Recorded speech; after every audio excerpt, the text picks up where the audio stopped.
বাংলাদেশের বাইরে পৃথিবীর বিভিন্ন প্রান্তে যেখান থেকে চ্যানেলে দেখছেন আপনাদের সকলকে সাদর আমন্ত্রণ তৃতীয় মাত্রা দেখবার জন্যে। ত্রয়োদশ জাতীয় সংসদ যাত্রা শুরু করলো। তার প্রথম অধিবেশনের মধ্য দিয়ে নতুন স্পিকার, ডেপুটি স্পিকার নির্বাচিত হয়েছেন। অন্তর্বর্তীকালীন সরকারের সময়কার অধ্যাদেশগুলো সংসদে উত্থাপিত হয়েছে, বেশ কিছু কমিটি গঠিত হয়েছে। সব মিলিয়ে এই যাত্রা এবং তার সঙ্গে আনুষঙ্গিক অন্যান্য বিষয় এবং বিশ্ব পরিস্থিতি নিয়ে আলোচনার জন্য আমার সঙ্গে স্টুডিওতে রয়েছেন আমার বাবা পাশে আছেন নর্থ সাউথ ইউনিভার্সিটির ইতিহাস ও দর্শন বিভাগের অধ্যাপক ডক্টর মাহবুবুর রহমান এবং আমার ডানে রয়েছেন চর্চা.com-এর সম্পাদক এবং কলামিস্ট কবি সোহরাব হাসান। স্বাগত আপনাদের দুজনকে তৃতীয় মাত্রায়। প্রফেসর ডক্টর মাহবুবুর রহমান, আপনার কাছ থেকে একটু শুনতে চাই যে সংসদের প্রথম অধিবেশন কেমন দেখলেন? আমরা রাষ্ট্রপতির বক্তব্য দেখলাম, শুনলাম এবং একই সঙ্গে সেখানে জামায়াত ইসলামী এবং এনসিপিকে ওয়াকআউট করতে তার আগে তাদের বিক্ষোভও দেখলাম, কেননা সংসদ কক্ষে তারা স্লোগানও দিয়েছেন, প্ল্যাকার্ড বহন করেছেন। সব মিলিয়ে যাত্রাটা কেমন হলো বলে মনে হচ্ছে আপনার কাছে?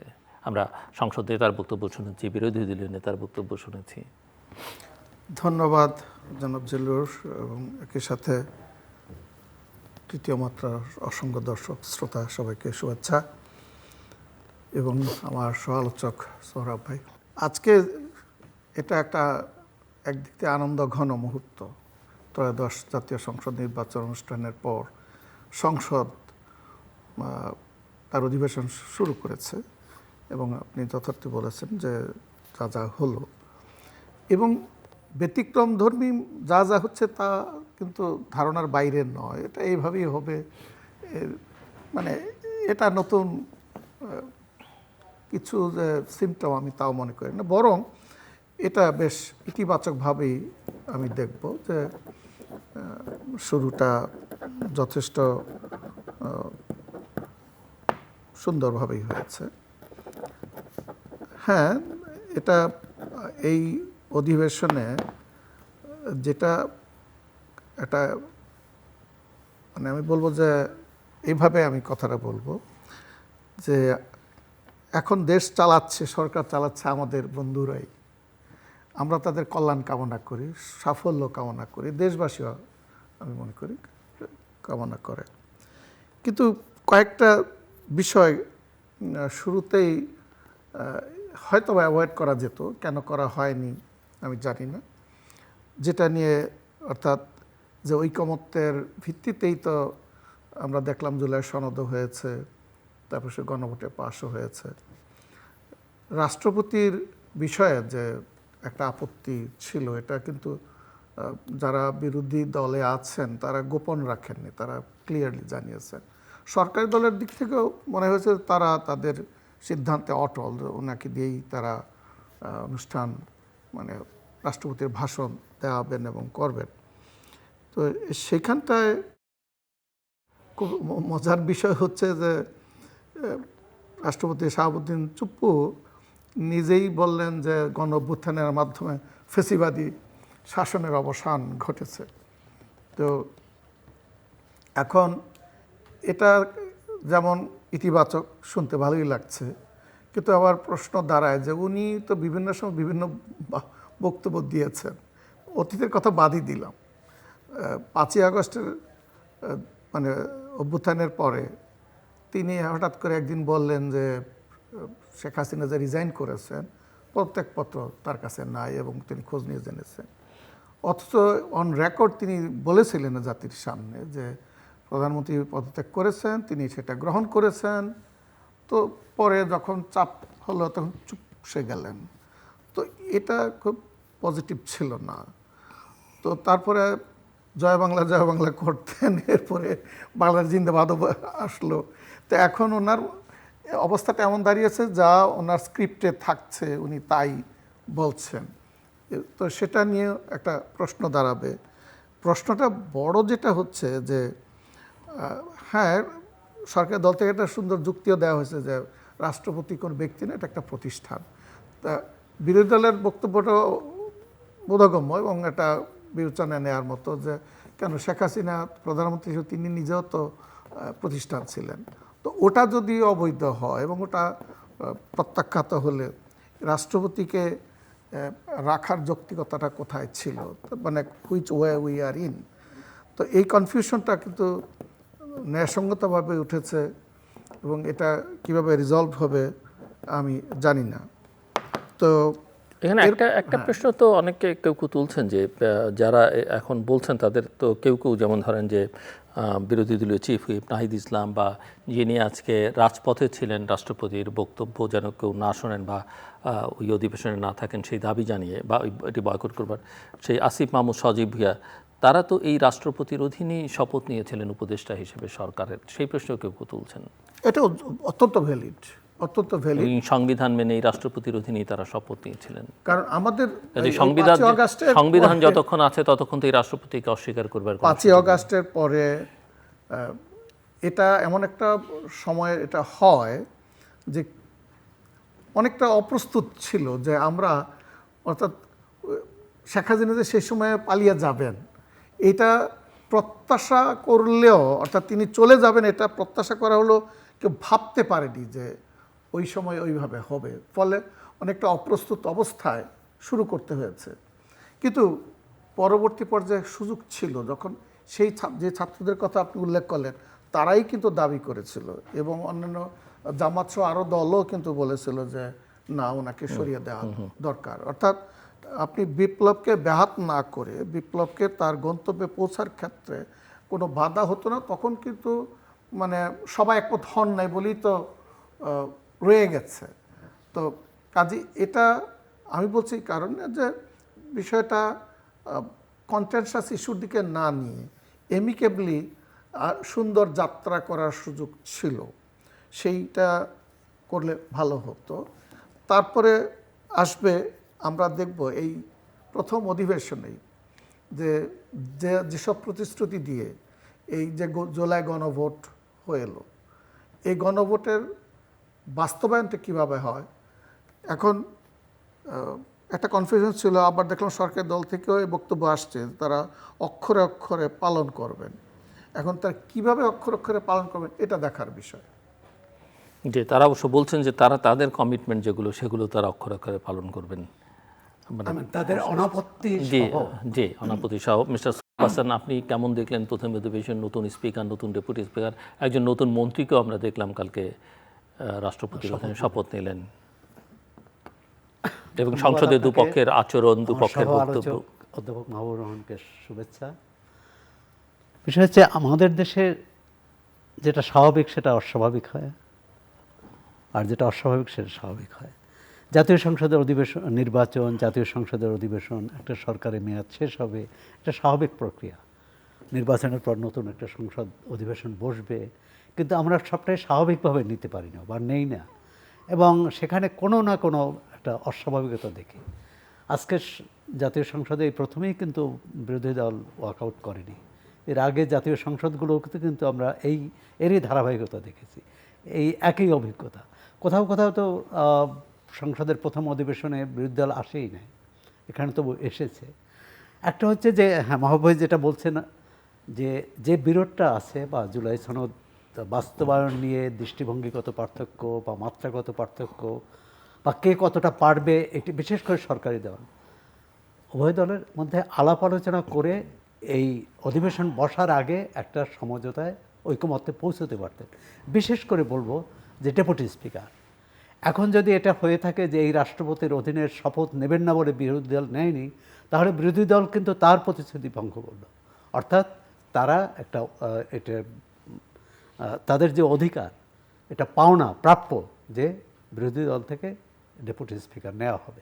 এমনকি 31 দফায় যারা বলছেন তারা পুরো প্যাকেজ বাস্তবায়ন চান। প্যাকেজ যদি বলে যে এই প্যাকেজ না হলে আমরা সংসদে যাব না, সেটাও বলা যায় যে প্যাকেজ না হলে আমরা সংসদে বসবো না। মানে কথা হচ্ছে যে এরকম আওয়ামী লীগ সরকারের সময় তো দেখেছি সরকারি দলের বা তার আগে বিএনপির, আমরা কি আমাদের নতুন প্রধানমন্ত্রী পেয়েছি, নতুন সংসদ সদস্য তিনি, প্রথম সংসদ সদস্য ছিলেন বিরোধী দলীয় নেতা, তিনিও নতুন, অধিকাংশ সম্ভবত 200-র বেশি, 146 জন সরকারি দলেরই নতুন, সবটা মিলে বোধহয় 200-র উপরে, প্রায় সবাই। আমরা এই নতুন পুরানো সবার কাছ থেকে এটাই প্রত্যাশা করবো যে নতুনত্ব থাকে, যাতে পুরনো ধারায় যে চলে আসছে সংসদ, অর্থাৎ যৌক্তিক অযৌক্তিক সব ব্যাপারে সরকারের বিরোধিতা করা আর সরকার সব ব্যাপারে সংখ্যাগরিষ্ঠতার জোরে চাপিয়ে দেওয়া, এর থেকে বেরিয়ে আসা যাবে কিনা। গণতন্ত্র কিন্তু একসঙ্গে চলা, গণতন্ত্র হচ্ছে সহযোগিতা, সহমর্মিতার মনোভাব, এবং মত দ্বিমত তো থাকবেই, সেটা আদর্শগত নীতিগত, কিন্তু কথায় কথায় বা যে কোনো বিষয়ে যে এটা না হলে এটা আমরা করব না, বা শর্ত আরোপ, শর্তটা কীরকম, শর্তটা যদি মানে সরকারি দলের পক্ষে মানাটা অসম্ভব হয়ে পড়ে। যেমন রাষ্ট্রপতি তো শপথ নিয়েছেন, মানে আর কার কাছ থেকে শপথ নিতে পারতেন? Speaker, deputy speaker. আমাদের তো প্রথম অধিবেশনে সভাপতিত্ব করবার জন্য আগের স্পিকার ডেপুটি স্পিকারে পাওয়াই যায়নি, কোথায় আছে আমরা কেউ জানি না। হ্যাঁ, আচ্ছা, তারপর ডেপুটি স্পিকার নিয়েছেন। এখন বিরোধী দল একটাই তাদের বক্তব্য যে জুলাই আন্দোলনের যে চেতনা, যে স্পৃহা, সেটা যাতে নষ্ট না হয়। এখন সেখানেও কিন্তু তারা যেটা বলবে সেটাই জুলাইয়ের চেতনা নয়, যেমন আওয়ামী লীগ যেটা বলছে সেটাই মুক্তিযুদ্ধের চেতনা নয়। এখানে বিএনপির বক্তব্য কিন্তু আমলে নিতে হবে।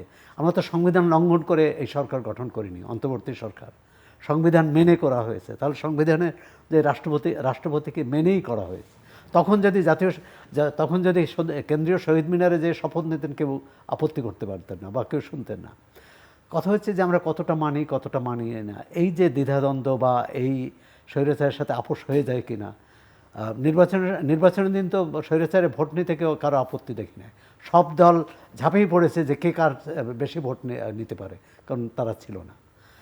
আর অনেকগুলো বিষয় যে আওয়ামী লীগের অনুপস্থিতিতে এই ভোটটাই বাংলাদেশের রাজনৈতিক মানচিত্র বদলে দেয় কিনা। অর্থাৎ এতদিন না ৭২ থেকে রাজনীতির যে ধারা, অর্থাৎ আপনি সরকারি দল বিরোধী দল দুটোই মধ্যপন্থী দল, কিন্তু বিএনপি আওয়ামী লীগের যতই ঝগড়াঝাটি, কেউ এটা বলতে পারবে না এটি ডানপন্থী বা এটি বামপন্থী, এক ধরনের মধ্যপন্থার মধ্য দিয়ে চলেছে। বিএনপির এখনও সংসদ সদস্য সহ মন্ত্রী আছেন কিনা জানি না, আওয়ামী লীগ করতেন একসময়, ছাত্রলীগ করতেন, তারা আছেন না, বা পরবর্তীকালে জাতীয় পার্টি করেছে, আছেন। সুতরাং আমরা বাংলাদেশকে কোথায় নিয়ে যেতে চাই। প্রথম দিনের অধিবেশনে কিন্তু এসব নিয়ে আলোচনা হয়নি, দুই দলের সহযোগিতার কথা বলেছেন। প্রধানমন্ত্রী তো বলেছেনই, বিরোধী দলীয় নেতাও বলেছেন, এবং তিনি নিজেকে তরুণ হিসাবেও নিজেকে তুলে ধরতে চেষ্টা করেছেন। খুব ভালো কথা হচ্ছে যে সংসদটা এবং স্পিকার প্রথম দিনের তার স্পিকার হিসেবে তো তিনি দায়িত্ব পালন করেননি, দুই একবার বোধহয় সভাপতি মণ্ডলীর সদস্য হিসেবে দায়িত্ব পালন করেছে আমার যতটা মনে পড়ে। আর সেক্ষেত্রে ভালোই বলবো যে তার এক ধরনের কমান্ড যেটা বলে, তিনি সবচেয়ে বেশি 7বারের মতো সংসদ সদস্য, হ্যাঁ, নির্বাচিত হয়েছে 7বারের মতো, তার সবচেয়ে এক্সপেরিয়েন্স। সুতরাং সেটি একটি ভালো পদক্ষেপ। আবার সবচেয়ে প্রবীণ খন্দকার মোশাররফ হোসেনকে দিয়ে প্রথম অধিবেশনে সভাপতিত্ব করানো, এক ধরনের, এটাকে যদি বলে গুড স্টার্ট।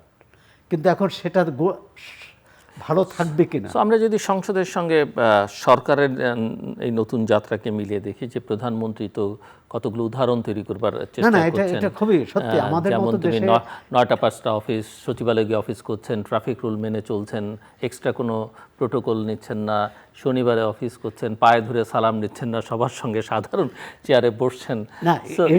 এর চেয়েও যেটা, যে প্রথম যিনি যে ঘোষণা দিলেন যে আমরা শুল্কমুক্ত গাড়ি নেব না, এটা কিন্তু একটা বড়ই, কারণ আমরা 3 দফা। আমার প্রশ্ন হচ্ছে যে এই জিনিসগুলো বাকিদের মধ্যে সঞ্চারিত করা সম্ভব হবে কিনা। সংসদীয় দলের বৈঠকে কিন্তু এই কথাটা বলেছেন যে সবাইকে এটা করতে হবে, এমন মন্ত্রীদেরও বলেছেন। এখন আমরাও আশা করব যে প্রধানমন্ত্রী যে শিষ্টাচার দেখাচ্ছেন, যে সৌজন্য বোধ দেখাচ্ছেন, যে নমনীয়তা দেখাচ্ছেন, যে ভদ্রতা দেখাচ্ছেন, অন্যদের কাছেও হয়তো সমমাত্রায় পাবো না, কিন্তু আরেকজন যদি এর সম্পূর্ণ বিপরীত হয়, আমরা দেখেছি এটা বিগত সরকারে আমলে, তার আগের সরকারে আমলে। আর সুতরাং সেটা কোনোভাবে কাম্য না। দ্বিতীয় হচ্ছে, তিনি আরেকটি কথা বলেছেন, এবং সংসদ সদস্যদের প্রশিক্ষণও হয়েছে, যে কীভাবে বিল উত্থাপন করতে হবে, কীভাবে প্রশ্ন তুলতে হবে, প্রশ্ন করতে হবে, কীভাবে প্রশ্নের জবাব দিতে হবে। এইসব বিষয়ে আমার মনে হচ্ছে রাজনীতিকদের, মানে যারা সংসদে গিয়েছেন, তাদের প্রস্তুতি নেওয়া দরকার, তাদের পড়াশোনা করা দরকার, অন্তত সংবিধানটা পড়া দরকার, জাতীয় সংসদের বিধিমালা, বিধিমালাটা পড়া দরকার, যে কীভাবে আগে একটা বিল। আপনি সেকালকে লক্ষ্য করেছেন যে একজন সংসদ সদস্য মানে বক্তৃতা দিয়েই চলেছেন, স্পিকার আমি নোটিস করেছি 6বার তাকে বসতে বলেছেন এবং তিনি বসেননি। পরে স্পিকার বলেছেন যে সবাই যেন কার্য প্রণালী বিধিটা পড়েন, এবং স্পিকার বসতে বলে তাকে আসলে যে বসতে হবে ওইটা বলেন না, যে মাঠের বক্তৃতা সংসদের বক্তৃতা। এটা যদি অনভিজ্ঞতার কারণে হয়ে থাকে সেটা হয়তো আমরা ক্ষমা সুন্দর দৃষ্টিতে দেখব বা জাতি দেখবে, কিন্তু এবং তিনি একজন মন্ত্রী। কিন্তু এটাই যদি পুনরাবৃত্তি হয় এই ঘটনার, তাহলে কিন্তু সেটা বেশ অস্বস্তি তৈরি করবে সরকারি দলের জন্য, সরকারের জন্য। জি, ডক্টর মাহবুব রহমান। আমিও একমত। প্রধানমন্ত্রী তারেক রহমান শুরুতে কতগুলো সুন্দর পদক্ষেপ নিয়েছেন, এগুলো প্রশংসনীয়। এবং তবে এখানে যে শুল্কমুক্ত গাড়িটা কিন্তু বিরোধী দলের নেতা হয়তো ক্রেডিট নেওয়ার চেষ্টা করতেই পারেন যথার্থ, কারণ তাদের মিটিংয়ে তারা প্রথম বলেছেন, ওনারা আগে বলেছেন। আর বিএনপি ক্রেডিট নিচ্ছে এইভাবে যে আমরা আগে এগুলো বলিনি, আমরা একেবারে নির্বাচিত হওয়ার পর প্রথম দিনই আমরা ঘোষণাটা সিদ্ধান্ত করেছে। নিয়েছি। মোট কথা either it's a very good thing for the country, কোনো সন্দেহ নেই। তো এবং একই সাথে প্রধানমন্ত্রী তারেক রহমান নিজের দলের সংসদ সদস্যদেরকেও মানুষের সাথে কেমন আচরণ করবেন সেই বিষয়ে কিছু কথাবার্তা বলেছেন। That's also very good thing. তা আমার যেটা মনে হয় সব কিছু সুন্দরই যাচ্ছে, শুধু এই জুলাই সনদের বিষয়টা বিশেষ করে আমি একটু ধাক্কা খেয়েছিলাম যখন শপথ নিতে গিয়ে। দুটা শপথ নেবেন, জুলাই এই যে সংবিধান সংস্কার পরিষদটা নিচ্ছেন না, চিঠি ইস্যু করা হয়েছে দুটো শপথের জন্য। রাষ্ট্রপতি কিন্তু অধ্যাদেশে সাইন করেছিলেন, সেখানেও তো এটা ছিল। তো যে রাষ্ট্রপতিকে আমরা মানি না, সেই রাষ্ট্রপতির সইকে আমরা না আমি তো যারা মানছেন তারা তো মানেননি। না অপোজিশনের কথা বলছি না। আচ্ছা, এটাই তো সেখানে তো এই দুটার শপথের জায়গায় একটা শপথে চলে আসলো ওই মুহূর্তে। মানে অনেকটা এইরকম ওহিনাজিল হলো হঠাৎ করে, যে সিদ্ধান্ত বদল করাটা কেন হোঁচট খাওয়ার বিষয়। সেটা হলো যে দেখুন, যেভাবে দেখুক, আমাদের তরুণ নেতা একজন ওর সুন্দর বলছে যে জুলাই সনদ নন নেগোশিয়েবল। কথাটা আমাদেরকে একটু মেনে নিতেই হবে, কেননা এই জুলাই না হলে তো এই 24 নাহলে 26 হতো না, এটা তো সত্য কথা। আর যদি আমি ওইটার বৈধতাকে আমি প্রশ্নবিদ্ধ করি, তাহলে পরবর্তী সব কিছুই অবৈধতার সংকটে পড়বে। অতএব জুলাইকে আর এত রক্তক্ষরণ, এটা আর যাই হোক ওইটা ভোলার কোনো সুযোগ নেই এবং ওটা থেকে পিছপা হওয়ার কোনো সুযোগ। প্রশ্ন হতে পারে যে কথাটা আপনি বলেছেন যে সরকারি দল হয়তো তাদের ভাষায় তাদের মতো করে তারা যেসব জায়গায় আপত্তি দিয়েছিল সেই এর বাইরে তারা বাকিগুলো করবেন। এখানটা কিন্তু প্রশ্ন আসে যে গণভোটের অবস্থান হচ্ছে নির্বাচনের উপরে। কেন রাষ্ট্রবিজ্ঞানীরা এ বিষয়ে একমত যে নির্বাচন হচ্ছে প্রতিনিধিত্বমূলক, যেখানে জনগণ প্রতিনিধি নির্বাচন করে, তারা they act on behalf of the people. আর রেফারেন্ডাম হচ্ছে ওয়ার জনগণ নিজেরা মতামত দেন, তারা ডাইরেক্টলি, এটা হচ্ছে ডাইরেক্ট ডেমোক্রেসির একটা বহিঃপ্রকাশ। তো এবং এখানে পলিসি ইস্যুতে তাদের সরাসরি অংশগ্রহণ তিনটা জিনিস দান করে রাষ্ট্র ব্যবস্থাকে। নাম্বার 1, ইট ব্রিংস গ্রেটার লেজিটিমেসি, যে বৈধতাটার পরিধিটাকে একদম প্রসারিত করে। কারণ জনগণের উপরে তো রাষ্ট্রের কিছু নাই। এই যে বলা হয় গণতন্ত্র মানে তো জনগণের শাসন, everything is done in the name of জনগণ। তারপরে যদি জনগণ সেখানে কথা বলে, তারপরে কথা হতে পারে না। এটা হলো নাম্বার, দ্যাটস ইজ দ্য বৈধতা। নাম্বার 2 খুবই ইম্পর্টেন্ট, যে দেখো নির্বাচনের মাধ্যমে অনেক সময় এলিটরা নির্বাচিত হয়ে আসে। আমরা দেখি আমাদের দেশে তাই তো হচ্ছে। শুল্কমুক্ত গাড়ি না নিলেও তারা এলিট তো, এবং আরও বহু প্রমাণ আমাদের সামনে আছে। তারা কোনো কারণে দলীয় স্বার্থটাকে তারা প্রাধান্য দেয়, এটা বাস্তব, অস্বীকার কোনো সুযোগ নাই। করতে গিয়ে জনগণের স্বার্থে থেকে তারা একটু সরে আসছেন, কম্প্রোমাইজ করে ফেলেন নিজেদের স্বার্থের দিকে তাকিয়ে। কিন্তু গণভোট ওইটার পথে বাধা হয়ে দাঁড়ায়, কারণ জনগণ ভুল করে না তাদের। আর আমাদের এই গণভোটটা হয়েছে 70% জনগণ হা ভোট দিয়েছে, যেভাবেই হোক না কেন। আচ্ছা, তো এইটা হচ্ছে দ্বিতীয় নম্বর, যে এলিটরা যাতে বিট্রে না করতে পারে সেখান থেকে বিরত রাখার জন্য জনগণের সরাসরি ইনপুট দেওয়ার বিষয় হচ্ছে রেফারেন্ডাম।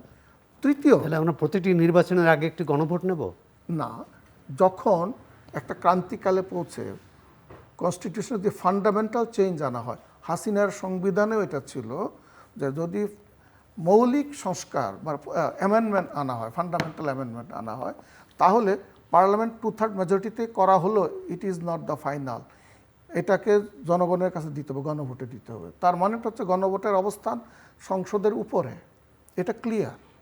তো এখানে আমরা যেহেতু যেটা পরে করা হতো, মানে সেই এটা বিধান আমরা আগে কিন্তু আর- করলাম। সেই বিধান কিন্তু আর সংবিধানে রাখা হয়নি পরে। না রাখা হোক, কিন্তু দুনিয়ার সব জায়গায় সকল রাষ্ট্রবিজ্ঞানীরা এই বিষয়ে, দিলুর you are the student of political science, you know very well, যে এখানে জনগণের সরাসরি মতামত দেওয়ার পরে, কালেকটিভ ওপিনিয়ন দেওয়ার পরে, এটা রাষ্ট্রের সর্বোচ্চ, এটাকে বলা হয় doctrine of will of the people, জনগণের ইচ্ছার প্রতিফলন। আরও যদি বলি, এটা হচ্ছে পপুলার সভরেন্টি, আর সংসদ হচ্ছে লিগ্যাল সভরেন্টি। অতএব পপুলার সভরেন্টির স্ট্যাটাস হাইয়ার, এটাকে মানতে বাধ্য সবাই। তো এই জন্য যদি এই এলিটদের উপরে কোনো চেক দিতে হয়, তাহলে রেফারেন্ডামের কাছে আসতে হয়। সেই জন্যে এটাকে যদি আমরা আপহোল্ড করি, তাহলেই কিন্তু সঠিক চাকায় এগোবে, গাড়ি সঠিক পথে এগোবে। তা না হলে পরে পথ বিভ্রম ঘটবে, আমরা ডাইনে বায়ে ঝুঁকে পড়ব। আমাদের অতীতে তো রয়েছে, এবং আমি মনে করি এক্ষেত্রে সরকার দল দৃষ্টান্ত স্থাপন করতে পারে। আমাদের বন্ধুরাই তো এই দল চালান। আমি বলবো, যদি নাম ধরেই বলি, ধরুন সরকার দল মানে বিএনপি, দুটো অধ্যায়ে বাংলাদেশ ইতিহাসে অত্যন্ত গুরুত্বপূর্ণ তারা সিদ্ধান্ত নিয়েছে, জাতির কল্যাণ হয়েছে। সেটা কি? এক নম্বর, তারা এসছিল 91 সনে, নিজেদের পছন্দের ছিল রাষ্ট্রপতি শাসিত ব্যবস্থা, কারণ জিয়াউর রহমান তো বহুদলীয় গণতন্ত্র এনেছেন বটে, কিন্তু তিনি তো রাষ্ট্রপতি শাসন ব্যবস্থা দিয়ে চালিয়েছে, দেশ শাসন করেছে। এবং সেখানে একটা সমালোচনাও ছিল, অস্বীকার করবার সুযোগ নেই। সেটা হচ্ছে যে বাকশাল থেকে তিনি বাদ দিয়ে তিনি বহুদলীয় গণতন্ত্র করেছেন, কিন্তু বাকশালে প্রেসিডেন্টকে যে সর্বময় ক্ষমতার অধিকারী করেছিল, সেটা রাষ্ট্রপতি ব্যবস্থা রয়ে গেছিল। যে কারণে তারপর এরশাদ এসে কি মানে দ্বিতীয় মানে এরশাদকে হয়তো হিটলার বলা যাবে না, কিন্তু এরশাদ যে স্বৈর শাসক ছিল এতে তো কোনো সন্দেহ নাই, এবং গণঅভ্যুত্থানের মাধ্যমে ওনাকে সরাইতে হয়েছে।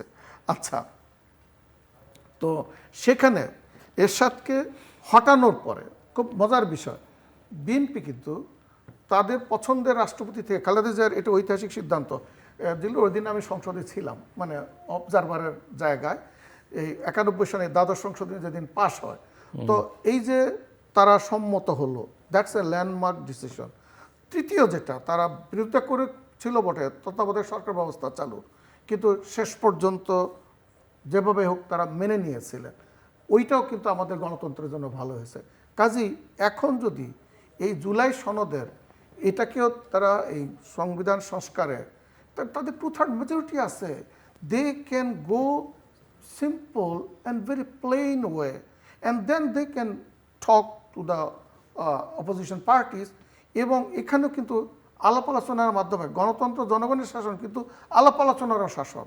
কাজে যদি সরকার দল এবং বিরোধী দল তারা সংসদের ভেতরে এবং তারা বাইরে আলোচনা করতে পারেন, করে তারা যদি একটা কনসেনসাসে পৌঁছে যান, দেশের জন্য মঙ্গল। জি, মিসেস সোহরাব হাসান। মহাভাই, গণভোট নিয়ে যে আপনি যে যুক্তি দিলেন, আমি পুরোপুরি একমত হতে পারলাম না। কারণ বাংলাদেশে ইতিপূর্বে 3টি গণভোট হয়েছে। এই বিগত গণভোটের আগে 2টি হয়েছে সামরিক শাসনের অধীনে, সামরিক সংবিধান তখন স্থগিত ছিল, এবং তাদের নিজেদের শাসন জায়েজ করার জন্য। একটা হয়েছে হোসেন মোহাম্মদ এরশাদের সময়, একটা জিয়াউর রহমানের সময়। এবং সেই গণভোটের আপনি নিশ্চয়ই সে সময় ভোটার হয়েছিলেন, সুতরাং সেই গণভোটের যে কত ভাগ ভোট পড়েছিল এবং কত ভাগ ভোট দেখানো হয়েছিল সেটি আপনার জানা। পরবর্তী যে গণভোটটি হয়েছে আমি মনে করি ওইটাই হচ্ছে যথার্থ গণভোট 91 সালে। সেটা ছিল একটা আনুষ্ঠানিকতা, অর্থাৎ তখন সংবিধানে ছিল বড় কোনো নীতিগত পরিবর্তন করতে হলে সংবিধানের সেখানে গণভোট দরকার হবে।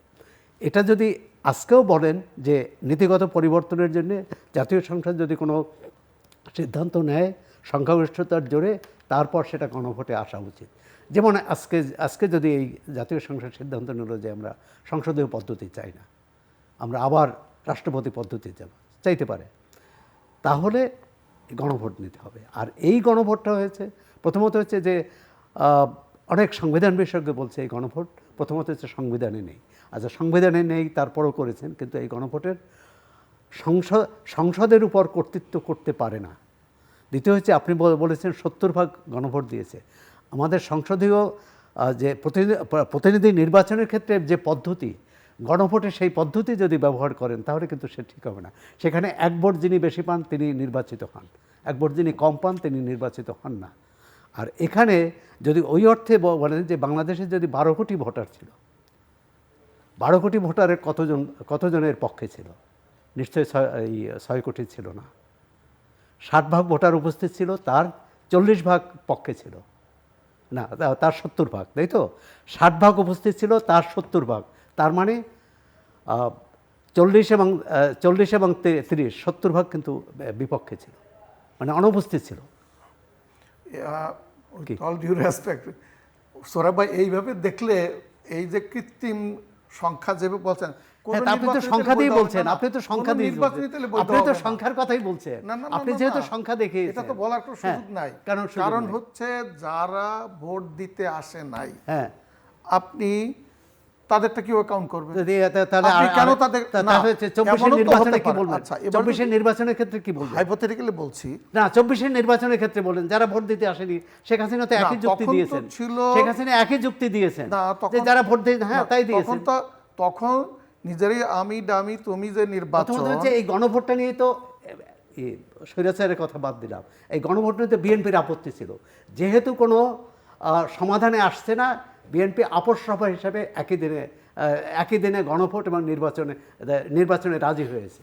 জামাত ইসলামী, এনসিপি সহ অন্যান্য দল বলেছিল যে গণভোট আগে হতে হবে, তারা কিন্তু এটা রাজি হয়নি।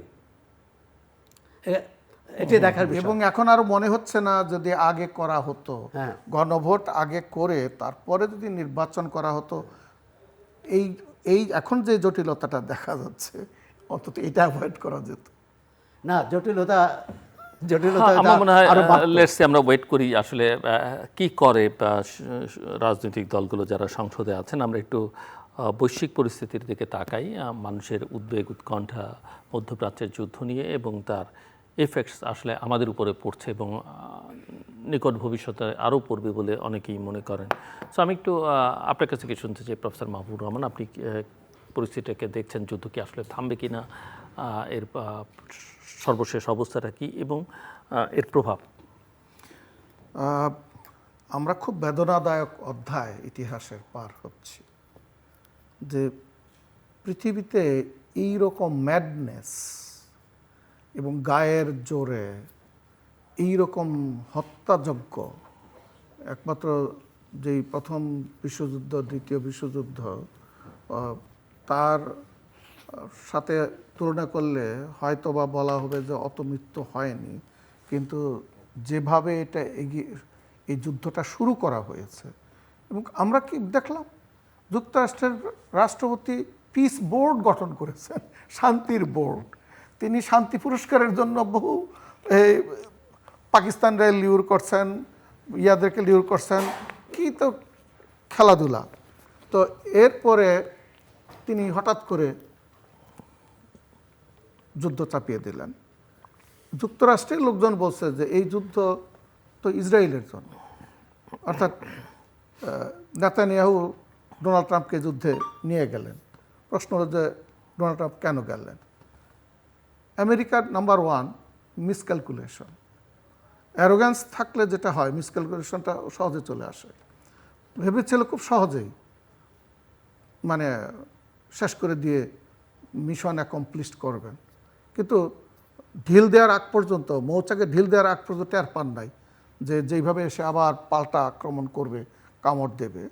তো এখন সম্মান বজায় রেখে যুদ্ধ কী করে শেষ করা যায়, একটু অফ দ্য স্ক্রিনে সৌরভ ভাই আপনিই বলছিলেন, খুব সুন্দর কথা, যে জাতিসংঘের নিরাপত্তা পরিষদে যে বৈঠকটা হলো, সেই বৈঠকে তো যুক্তরাষ্ট্রের ইচ্ছার প্রতিফলন ঘটলো এই অর্থে যে দুইটা স্থায়ী সদস্য, দুটা রাষ্ট্র ছাড়া বাকিরা ইরানকে বলল যে তারা এই যুদ্ধ তাদের বন্ধ করতে হবে। তো ইরান বলছে এটা একপেশে, কারণ আক্রমণ করলো যারা, তাদেরকে না বলে যে আক্রান্ত হলো তাকে বলো তুমি বন্ধ করো। তো তখন আপনি বললেন যে এটাতে বোঝা যায় যুক্তরাষ্ট্রই চাচ্ছে যুদ্ধটা বন্ধ হোক। এখানে আমার প্রশ্ন যে এই যে প্রথম দেখুন যুদ্ধ অপরাধ, কত বড় বড় অপরাধ সংঘটিত হয়ে গেছে, যে যুদ্ধ থামিয়ে দিলেই এটা শেষ, এটা মনে করার কোনো কারণ নাই। ক্যান ইউ ইমাজিন যে একটা স্কুলে, প্রাইমারি স্কুলে 175টা শিশুকে মেরে ফেলা হলো। প্রথমে চেষ্টা করা হয়েছিল অন্য দোষারোপ করার জন্য যুক্তরাষ্ট্রের নিজস্ব সামরিক বাহিনীর স্টাডি, এবং তাদের ইয়াতে এসছে যে না এটা যুক্তরাষ্ট্রের জন্য দায়ী। এখন বলার চেষ্টা করা হচ্ছে যে আউটডেটেড ইনফরমেশন, তারা পাশে কোনো ঘাঁটিকে অ্যাটাক করতে গেছে, তারপরে এগুলো তো পার পাওয়ার কোনো যুক্তি হতে পারে না, দায় নিতেই হবে। তো সেই জন্যে যে যেমন ইরান 3টা শর্ত দিয়েছে তারা যুদ্ধ বন্ধ করার জন্য। তারা বলেছে নাম্বার 1 যে যারা আক্রমণ করেছে তাদেরকে জবাবদিহিতা আওতায় আনতে হবে। আচ্ছা, 2 নম্বর ক্ষতিপূরণ দিতে হবে। 3 নম্বর হচ্ছে যে আবার যে আক্রমণ করবে না তার নিশ্চয়তা দুনিয়ার কাছে ইরান চাইতেই পারে। তো কাজেই তাদের বরং এটা ন্যায়সঙ্গতভাবে তারা এটা চাইতে পারে, এবং চাইছেও তাই। আমেরিকার দিক থেকে বলছে যে তাদের টার্গেট যতক্ষণ ইরান একদম ইয়ে হয়ে না যাচ্ছে, যে তারা উঠে দাঁড়াতে না পারে, অর্থাৎ এদের এমন শক্তি যেন না থাকে যে তারা সেখানে শক্তি হিসেবে আবির্ভূত হতে পারে। এগুলো পাগলামি চাওয়া পাওয়া। আপনি নিউক্লিয়ার থাকবে আপনি আমেরিকার কাছে ফাইন, ইসরায়েলের কাছে ফাইন। ইরানের সাথে চুক্তি হয়েছিল ট্রাম্প আসার আগে, সেই চুক্তিতে ইরান সম্মত হয়েছে যে তারা ইয়া থেকে সরে আসবে, নিউক্লিয়ার ইয়া থেকে সরে আসবে, এবং তারা ওই পর্যন্ত সীমিত রাখবে। একতরফাভাবে যুক্তরাষ্ট্রের প্রেসিডেন্ট সরে আসলো সেখান থেকে, তারপরে যা করার করে যাচ্ছে।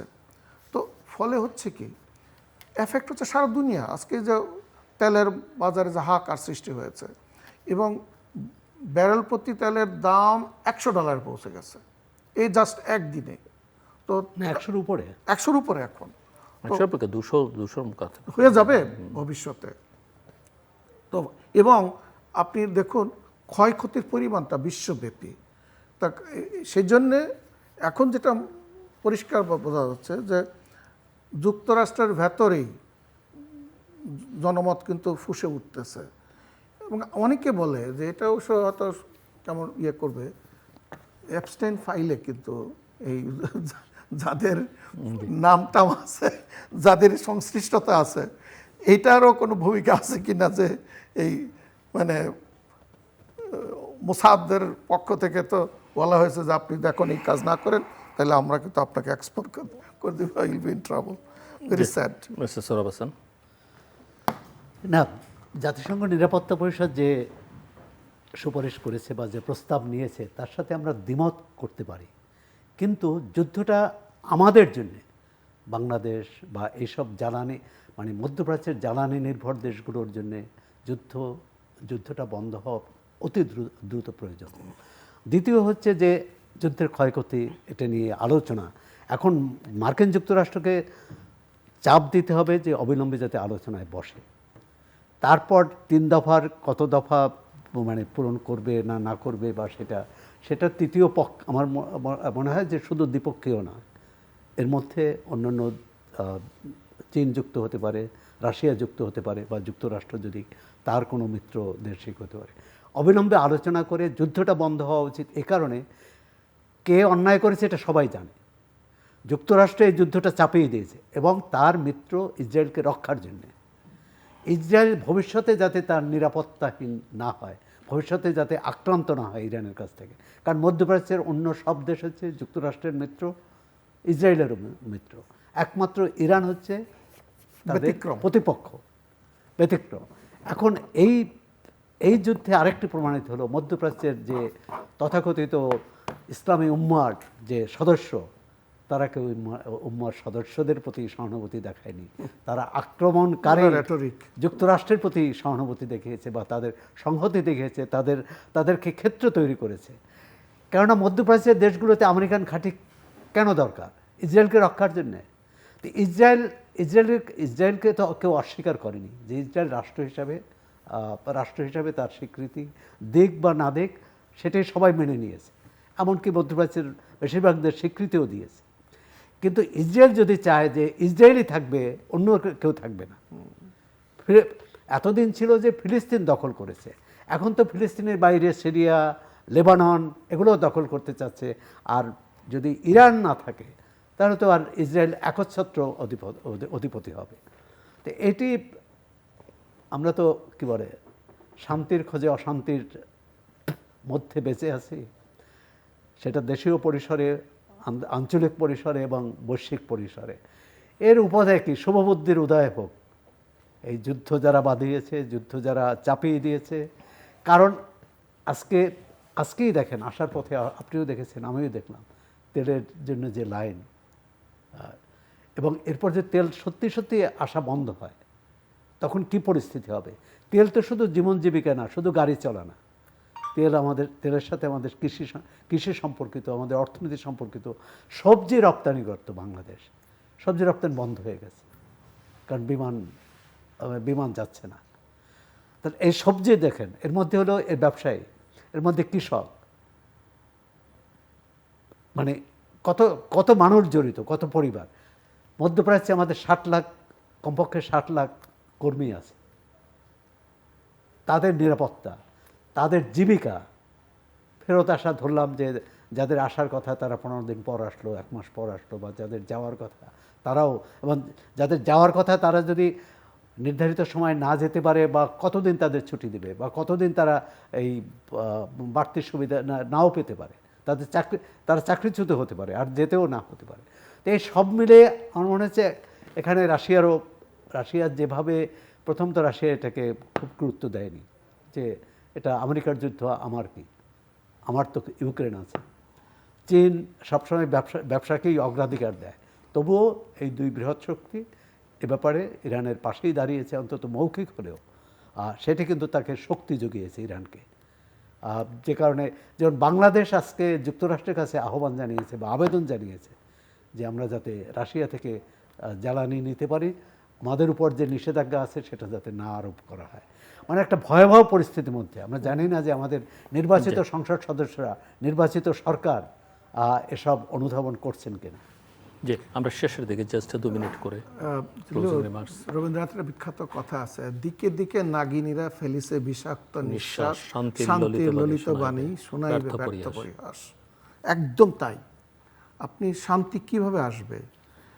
আমার তো ধারণা এটা যুক্তরাষ্ট্রের যতগুলো অবজেক্টিভস, এখন তো ওদের পেপারে দিয়েছে যে প্ল্যান এ কাজ করে না, এখন প্ল্যান বিতে মনোযোগ দিচ্ছে। তো রেজিম চেঞ্জ, ওগুলো ফালতু কথাবার্তা। ইরানিয়ান সিস্টেম এত নড়বড়ে না, এবং কানি দিয়ে কাউকে বসানো এটাও সম্ভব না।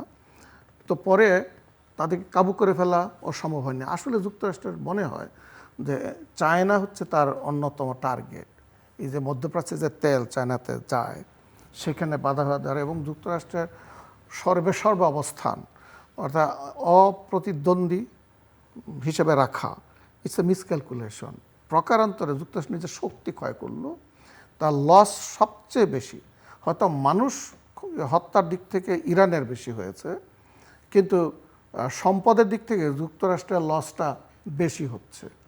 এটা তার সেই অবস্থান থেকে সরে আসতে বাধ্য করবে, এবং সম্ভবত তখনই, আপনি যথার্থই বলেছেন, যদি চায়না, রাশিয়া তারা যদি আরও অ্যাক্টিভ রোল প্লে করে, শুধু অ্যাবস্টেইন করা না, ভোটদানে বিরত থাকা না, if they come forward to end the war, আমার যেটা মনে হচ্ছে যে এটা সবাই স্বীকার করবে, যুদ্ধ দীর্ঘদিন চললে তো everybody is loser, nobody is winner.